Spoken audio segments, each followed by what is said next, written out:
Belum banyak yang sadar, tapi ini bisa jadi sinyal bull run di tengah market yang lagi bikin deg-degan. Oke, Sobat Cuan dan Pius, kita tahu ya di Q1 2025 ini kayaknya orang-orang banyak banget yang geleng-geleng kepala karena kejadian-kejadian yang ada ini memang mengagetkan banyak umat ya ibaratnya.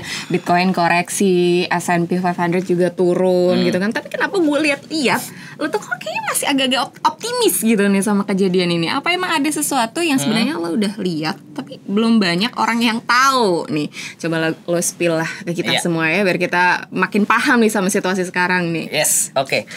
Jadi Rizka, yang gue perhatikan beberapa waktu ke belakang dan mungkin orang-orang juga pada belum tahu itu bahwa The Fed itu sebenarnya sudah lagi menurunkan tempo quantitative tightening dari yang awalnya nge-burn 25 miliar dolar per bulan itu jadi 5 miliar dolar doang per bulan atau penurunan sebesar 80%. Oke, lo tadi udah sebutin tentang quantitative tightening, tapi bisa jadi kan Sobat Cuan juga di rumah masih belum terlalu paham ya tentang QT itu sebenarnya apa sih? Lo bisa jelasin dulu nggak? Karena kita tahu juga pada saat COVID dulu ya teman-teman, The Fed tuh juga pernah mengeluarkan sebuah kebijakan yang kalau nggak salah isinya QE atau quantitative easing. Nah mungkin ada korelasikah antara dua hal itu? Lo bisa ceritain dulu ya? Oke, simpelnya QT atau quantitative tightening itu adalah pengetatan likuiditas atau pengurangan likuiditas yang dilakukan oleh The Fed terhadap uang beredar kayak gitu.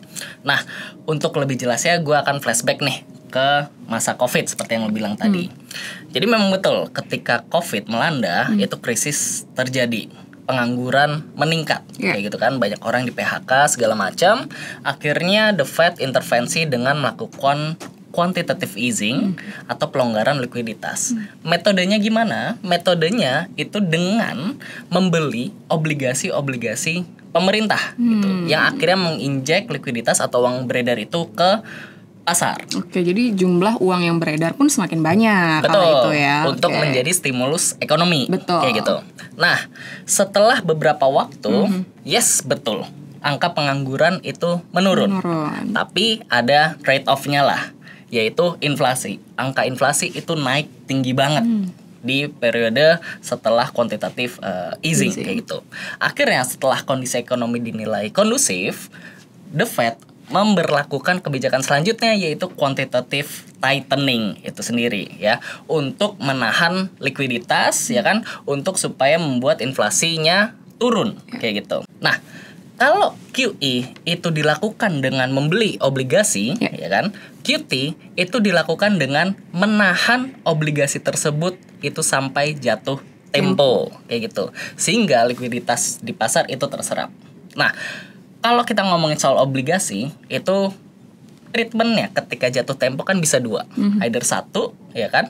Dibeli kembali, diperpanjang kembali, atau yang biasa disebut dengan rollover, atau ditahan, dibiarkan dia jatuh tempo kayak gitu.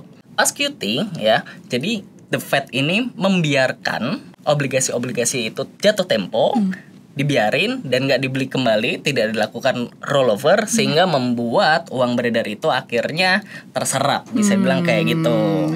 Nah, itu cara The Fed buat ngebakar uang quote unquote dari pasar. Oke, Yus, berarti secara garis besar sebenarnya ini kita ngomongin supply uang yang keluar dan masuk di pasar ya. Kalau tadi kita bahas tentang QE, itu tuh ibaratnya kan kalau keran air gitu lagi di-los-losin, jadi uang semakin banyak yang beredar. Sedangkan kalau QT, keran airnya ditutup gitu kan supaya uangnya kembali kesedot lagi lah ibaratnya.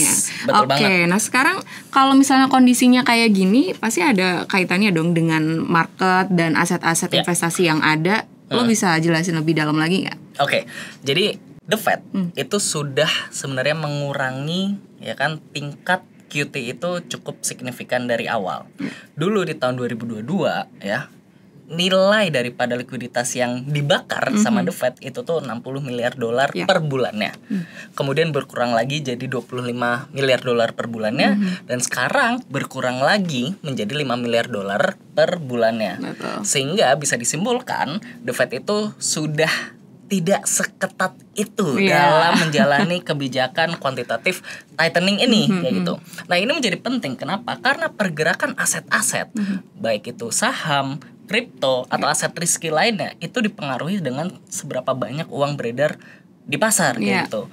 Nah, likuiditas yang banyak ini yang istilahnya mulai melonggar bisa dibilang itu tuh butuh tempat untuk landing, untuk mendarat kayak gitu. Nah, memang perlu waktu untuk likuiditas itu bisa tercermin di pasar, tapi pada intinya likuiditas itu butuh tempat untuk bersandar. Asik. Ya oke, tapi mungkin kita kasih analogi yang lebih gampang guys, biar teman-teman Sobat Cuan juga bisa makin ngerti nih kalau sekarang tuh kondisinya lagi kayak gimana. Ada analogi yang gampang gitu nggak ya nih biar kehidupan sehari-hari yang relate gitu. Oke, anggap aja ya, pasar itu warkop nih, ya kan? Warung kopi. Warung kopi, ya gitu. Terus saham atau kripto anggapan ya kopinya, lontongnya, gorengannya, kayak gitu kan. Misalkan anak-anak tongkrongan yang biasa jajan itu lagi bokek, ya tuh warkop pasti sepi dong.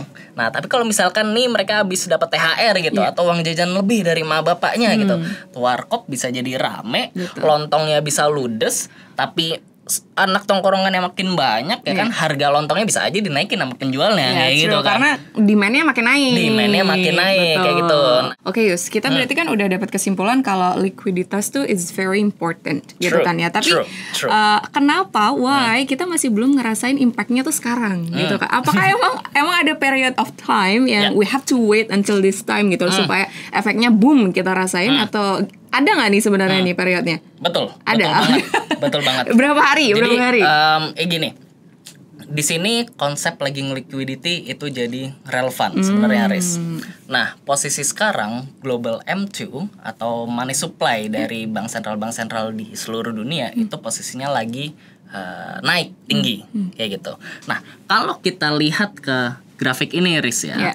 Grafik ini tuh nunjukin global money supply yang garis kuning, ya kan, yang saat ini sebenarnya lagi naik tinggi. Tapi ketika kita offset selama kurang lebih ya 108 hari lah ya, ternyata pergerakannya itu sejalan dengan pergerakan harga Bitcoin maupun S&P 500 ya gitu. Nah, ini yang jadi kuncinya, ya kan, di mana pergerakan money supply itu sejalan dengan pergerakan Bitcoin dan S&P 500 dan butuh waktu sekitar 3 bulanan let's say untuk harga tersebut bisa tercermin di pergerakan pasar. Oke, Yus, berarti kalaupun misalnya let's say pola ini tuh berulang terjadi kembali gitu, actually we are in the right path, right? Ya exactly. Kan? Cuma belum banyak orang-orang yang tahu aja. Yes. Tapi balik lagi ya, ini tuh bukan sebuah kepastian ya, tapi dari observasi dari kejadian histori yang udah pernah terjadi sebelumnya gitu. Tapi kalau memang kita berada di path yang positif kayak gitu, bull run bisa aja terjadi dalam waktu dekat. Tapi bukan berarti analisa ini tuh tahan resiko ya. Karena kan kita tahu sendiri masih ada ancaman daripada Trump reciprocal tariff yang menghantui, bisa dibilang kayak gitu. Yang bikin minggu lalu itu pasar saham maupun kripto itu anjlok seada-adanya gitu. Pertanyaan yang akan cukup menarik adalah akan kemanakah excess liquidity ini melantai setelahnya? Apakah hanya akan stay di cash? Atau masuk ke bonds? Atau masuk ke saham kripto atau aset risky lainnya? We never know. Itu market yang akan decide. Oke, tapi katakanlah semua skenario ini beneran kejadian, Yus. Nah, pasti a lot of Sobat Cuan di sana bertanya-tanya kayak what should I do right now? Apa yang harus gue lakukan sekarang gitu? Apakah gue ini udah benar-benar waktunya masuk nih, Yus? Atau kayak gue harus nunggu ada sinyal-sinyal lain dulu baru gue masuk gitu kan? Atau kayak stay away, jangan sekarang. Kalau misalkan ya Sobat Cuan udah paham nih akan resikonya, sudah bisa toleransi dengan resiko Trump tariff ataupun resiko apapun yang terjadi, bisa jadi ini emang menjadi waktu yang cukup menarik ya untuk bisa mengakumulasi saham-saham atau aset-aset yang memang punya fundamental yang baik kayak gitu. Apalagi sekarang market lagi pada diskon, bisa bilang kayak gitu kan. Nah, di sini gue udah coba ngerangkum ya kan dari berbagai sumber perusahaan-perusahaan yang kira-kira cukup menarik untuk dilirik ya kan, karena memang punya fundamental bisnis yang bagus dengan profit margin yang tinggi.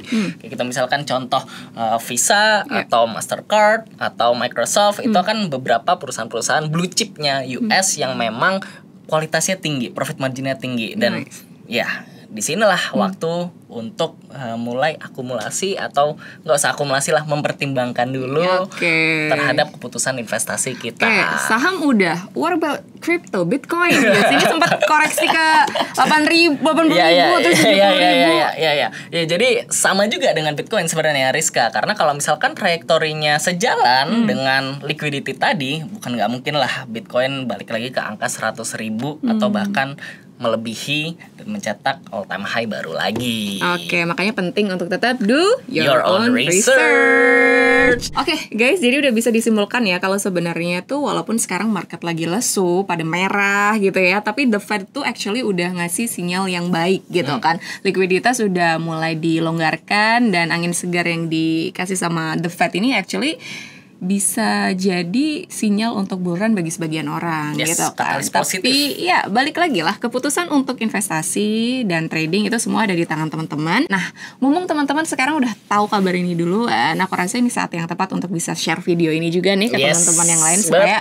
yang lain juga pada tahu nih. Dan jangan lupa di-save buat didengerin lain waktu. Anyway, thank you so much buat teman-teman yang udah dengerin. Jangan lupa subscribe dan nyalain lonceng notifikasinya biar kalau ada episode baru gue dan Pius kalian gak ketinggalan ya. Dan kalau buat teman-teman yang mau join Discord, jangan lupa klik link di description, karena di situ kita udah sediain link untuk bisa jump in langsung ke grup Discord kita berdua. Kita berdua pamit, see you in the next episode. Bye bye.